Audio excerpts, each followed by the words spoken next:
Cena Cena opened Raw. came out. It is going to be Cena versus Alejandro. They wasted 5 minutes trying to have Alejandro get out of the match. He offered cigars. He offered everything but his hat. That's what he should have offered. Hat ended up getting stomped anyway. They had a short match, which consisted of Cena beating him up, giving him the FU, and pinning him. That was that. He put him in the STFU afterwards, like any babyface would, to the manager that he just beat clean. And in ran Johnny Nitro, kicked John Cena in the face, ran off, but he's good. And anybody, there were people laughing when I said Cena would be the best guy on the indie show in pretty much most areas of the country. Get real. If you saw your average indie show and put John Cena in the middle of it, he would stand out. Not just because of his charisma, anything of that nature. Not because of his physique. I'm talking about the in-ring. Yeah. He was in the ring on this evening with fucking Coach and Alejandro. Mm-hmm. Umaga he works really well with, and Johnny Nitro he works really well with. And he had 4 guys that had to be in the right place at every moment of this match, and no one fucked anything up. It was a miracle. Place was just going crazy for the whole thing. Alejandro broke up an STFU, and then there was a chair shot DQ. Cena hit Umaga in the head with it twice. Umaga just basically fell out of the ring. Nitro tried to sneak up behind Cena, so Cena gave him the FU. And since K-Fed was still at ringside, Cena ran out there, dragged him into the ring, gave him the FU. Place went nuts. This was a gigantic success. And that was the end. We're on a hell of a roll in this program so far.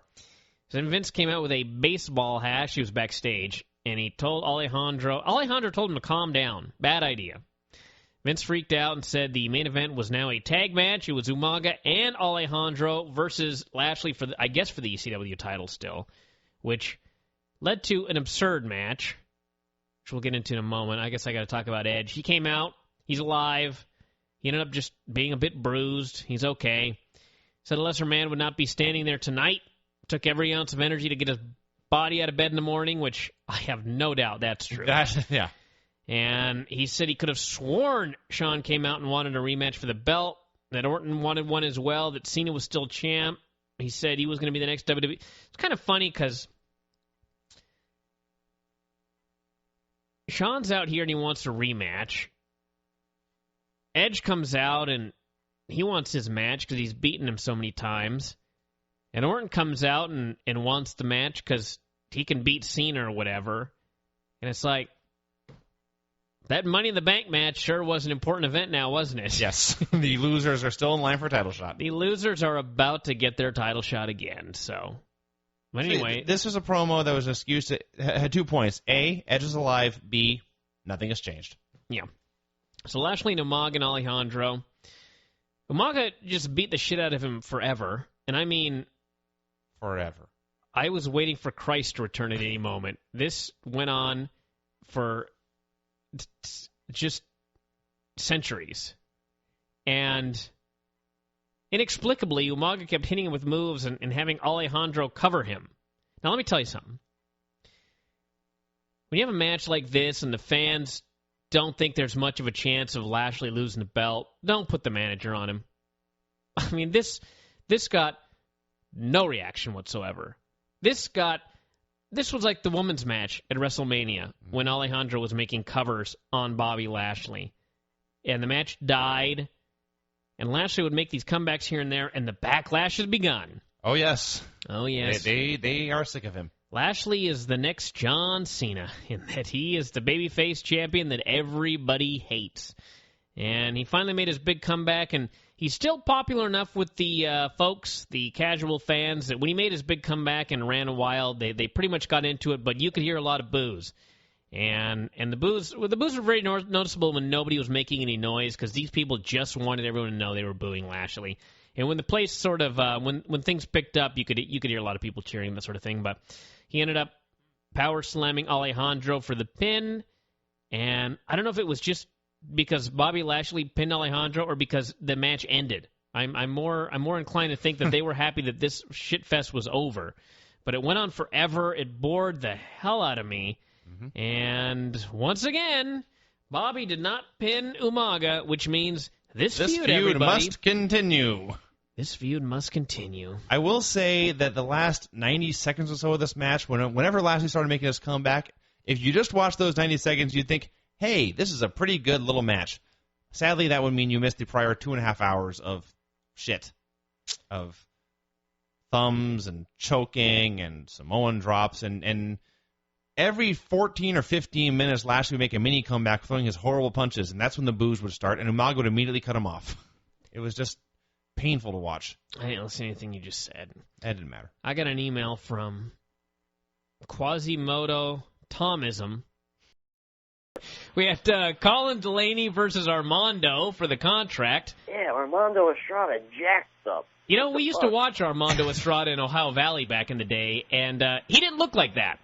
Yeah, what the fuck, man? Where'd all them muscles come from? Who knew? Needle? Ask Mike Knox. They had a match, and Colin won with a sunset flip. His legs were so powerful that the muscular Armando could not kick out.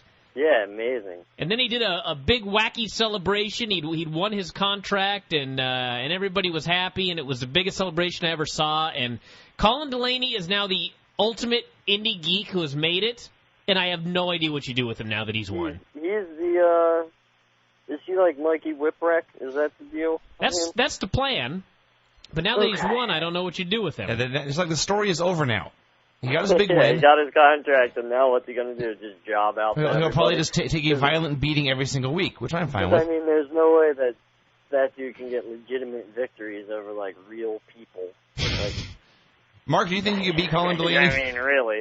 Unless you want to make people look bad, I guess. He could fight with the Divas, I suppose. They'd kill him, Might too. be able to wrestle them, but... What was your question for Mark? Do you think you could beat up Colin Delaney? Me? Yeah. No, I can't beat up anybody. I'm a fucking... I thought you could. Oh, so's he. Here's my point, though. What about Vince? Could you beat up Vince? Yeah. No, I could not beat up Vince. I don't like this show anymore. That, he could kill me. That's right. I could smother you with my girth. Lay on you and squeeze the air out. Hey, Mark. There you go. Mike Knox killed Delaney. About a minute. Finisher. And then Armando came out and said had great news for Colin. He said, you just had your first match as an active member of the roster. The bad news is now you have to face the newest member of the roster, me! He said, as GM, he had signed himself to a very lucrative salary with more zeros than Collins, and then he won with a reverse front suplex. Yes, he won with the curtain call that Goldust used to use. Yeehaw. Colin got an entrance. Now, keep in mind, Armando, who hates Colin, is the general manager of this program. The video was awesome. It was just Colin's name, and then to cut to a shot of his dead body lying in the middle of the ring. That's buys. The song, however, is just a generic rock, metal, guitar riff thing, and that's no good. Armando is in charge of the show and hates this man. He should have had the goofiest, silliest music ever, like something like "Pimp That Elephant" or something on an accordion. Just some horrible song, just to make it look like the biggest goof ever. A choir of kazoo should have sung him down to the ring, but no, it's just a generic rock song. So, and then yes, he was killed twice, which is his job. Yeah. His gimmick will be that he loses terribly violent squashes every week, and then like every 6 months he'll get a win. John Morrison against the Kane. Yeah, we had Finlay and Armando. Had a quick little match. Finlay beat the shit out of him and hit the Celtic Cross. I enjoyed this 1 minute. And then it was a fine squash. Anytime you get Finlay beating somebody up, you're in for a good time. And then Finlay came out and said Armando was lucky he liked him, offered him another chance to prove himself, signed him to a match with Colin. Finlay clonked Armando with the shillelagh, and then Colin pinned him. And then Teddy said, listen, 3 times the charm, I'll give you one more chance. It's against Hornswoggle. The midget immediately hit a frog splash, tadpole splash, pinned him. And so 3 times in a row he lost, and he wasn't fired. I have no idea what the... my problem with the storyline is I don't need to see Armando working 3 times. Even if it's 3 one-minute matches, that's still too much Armando for me. Quite bad, yes. But anyway, then they did a deal afterwards where Colin, I guess, put Finlay's hat on his head, and by his head I mean he put Finlay's hat on Finlay's head. Wait, but Hornswoggle's hat on Finlay's head. Either way, and Finlay was so offended that he beat him with the shillelagh. Yeah. And everybody in the crowd had no idea what to make of this. And because then he starts doing his jig. They started the jigging, and they high-fived her over the ramp, and they hit the pose, and they were happy again. Yeah. So the lesson is they're very nice, friendly Irishmen unless you touch their hat. That's right. They take the hat very seriously. So then we had... All I have to say is I can't wait to be retired. Let's get on to this show here. We'll talk about these programs very quickly. Not much to talk about with ECW, so we'll get that out of the way first, and then get crack-a-lackin' here. Hornswoggle and Armando Estrada had a short match. They had a cartoon match. Yep. Complete with Marbles. squirt guns, marbles. And when Hornswoggle threw out the marbles for Armando to take the bump on, he crashed and burned. Oh, yeah. And I howled with laughter, and I watched about 8 times in a row, laughing harder every single time. Then he got shot with a squirt gun, and then he pulled Finley out of the ring, and Finley had another squirt gun, and then eventually he got pinned with the tadpole splash. Yep. This was a Bugs Bunny cartoon in real life, and they need to do it again next week. And this time, when Hornswoggle goes under the ring, Armando needs to follow him and stick his hand under, only he doesn't grab Finley. He screams and pulls out, and his hand's caught in a giant bear trap. Sure. That needs to happen next week. I want a mouse trap. That's better. No, bear trap, big giant steel thing. You got to build to that. All right, I'll accept that. Start with a mouse trap. Because it's got to be one side of the ring, and then the next week he decides, I'm going to go to this other side of the ring, and this time it's like a crab. And then the next week he goes to the third side of the ring, and it's perhaps a bird, and then the fourth one would be the bear trap. That's how it has to work, everyone. Anyway, afterwards, Finley cut a promo, and it was just wacky and goofy. This is the strangest promo of the year, I think. No, to me it screamed, I am about to turn heel and kill this midget. So prepare. Could be. He was just trying to be as happy and jolly as possible to make him look like more of a dick when he turns. But he was talking about how great it was under the ring and how there was hobbits and leprechauns down there and people your size, Taz, he said. Yeah. Which struck me as funny considering his son's right there and is much shorter than Taz. Yeah. But whatever. Matt Stryker and Evan Bourne. Yeah. Then we had Teddy, who had signed a new wrestler who they did not identify initially. And Armando stormed in and wanted to know about his contract, and Teddy said it was under review, like this is a long, drawn-out, several-week process. And he said he was starting a new talent initiative and introduced Atlas Ortiz, the former Atlas DeBone, to which Armando immediately replied, and I quote, "You signed this guy?" I wish he would have said I saw him in Ohio Valley and he sucked, but instead he claimed that he'd never seen him before. Well, the problem there is... that was very clear in the ring, by the way. Armando was also in Ohio Valley, and he sucked. Yeah. So, yes. But let me tell you something. Armando Estrada this evening, Ric Flair in his prime. He was a fucking ring general in there with Atlas DeBone. In many ways, I actually agree with you. We'll get to it, but the first part of the match, I was thinking, this is like the best I've ever seen this guy look. He was the king here. Atlas DeBone fucked up so many things. And every time, Estrada managed to get the match back under control. That is true. I must give this man credit. That is true. I must give this man credit. So Atlas finally made a comeback, which wasn't all that bad. There was no heat for this match, by the way. And every time during the heat that Atlas went to make a little fiery comeback, something was fucked up. And they didn't turn on this nearly as bad as I expected. I guess it's hard to turn on silence. They just went from silent to equally silent.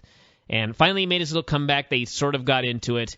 And then he won with a, what did he win with, a backslide? He ironically, like a week after we talked about the backslide as a finish, he won with a backslide. Yeah. That's his finish. Yeah. So. He had a couple of athletic moves, but my God. He reminded me of? Aaron Bolo.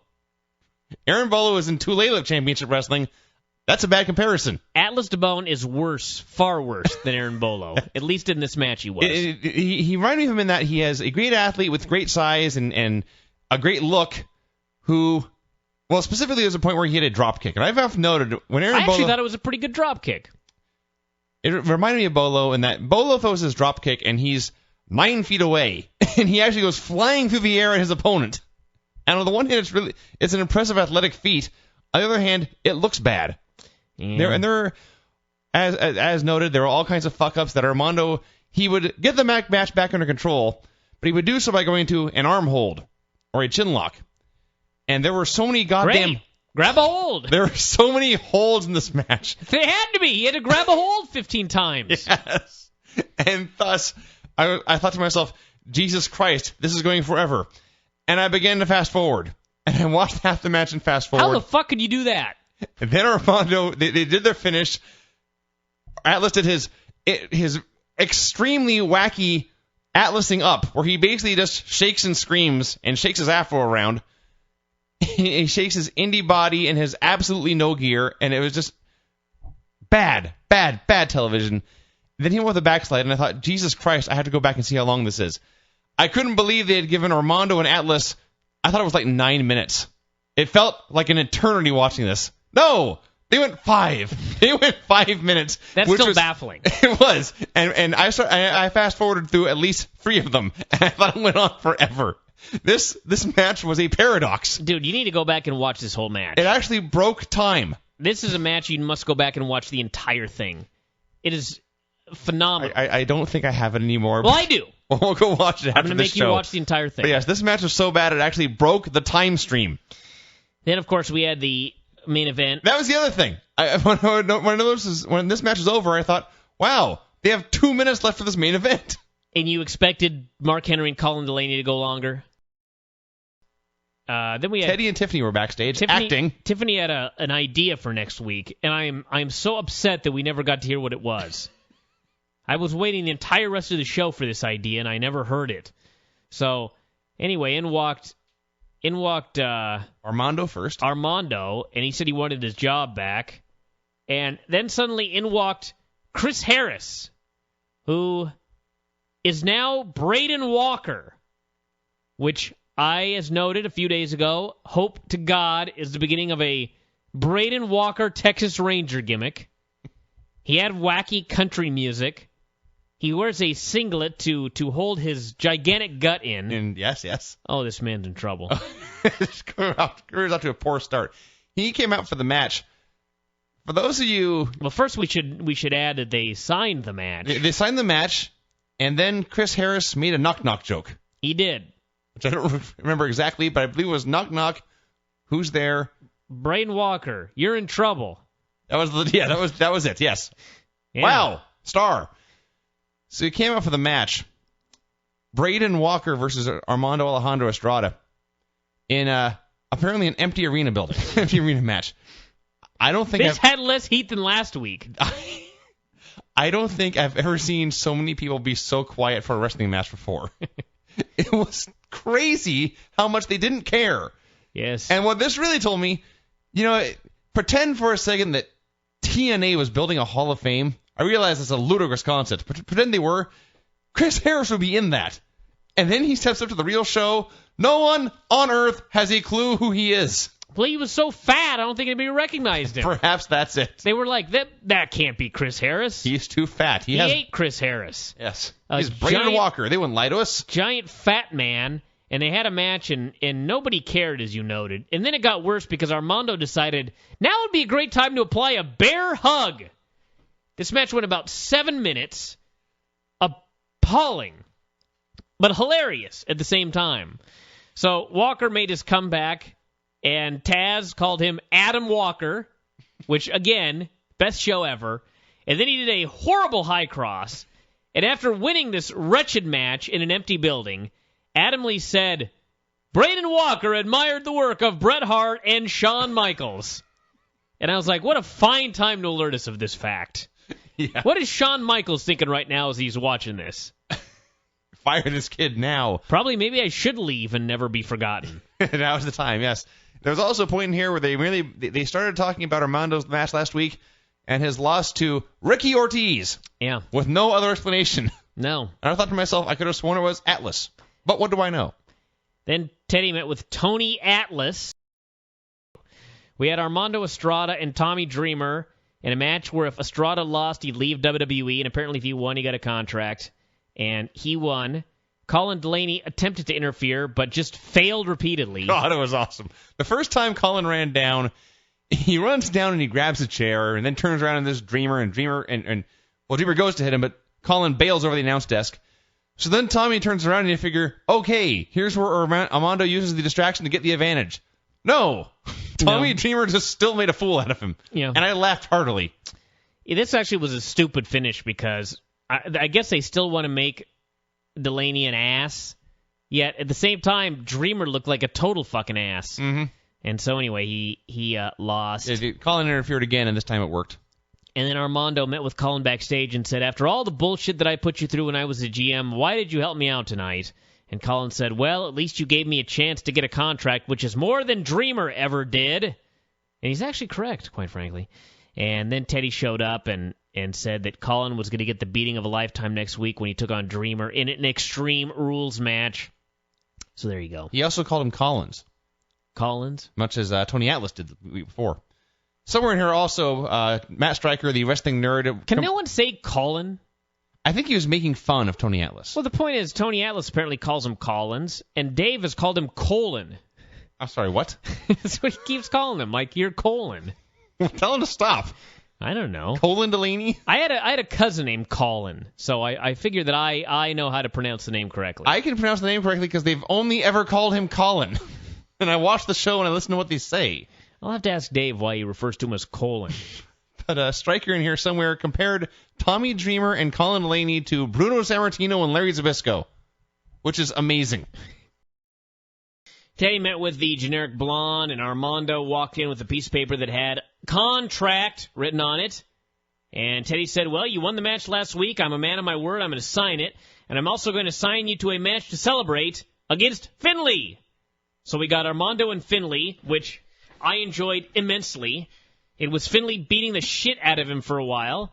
And then Fit got distracted by Mike Knox, and Armando got some heat for a while, and Finlay sold. And then he made his own big comeback and hit what the teacher called the Emerald Fusion for the pin. Yeah. And then Finlay invited Knox into the ring, but Knox just grinned and bailed, and whole thing was great. Not that it was not fun watching Finlay beat up Estrada. It was. Don't get me wrong, I enjoyed it. I thought to myself, I think this has gone on long enough. And then when Armando started to beat up Finlay, I definitely thought it had gone on long enough. I did not need to see that for really even one single move. I disagree. I enjoyed this match.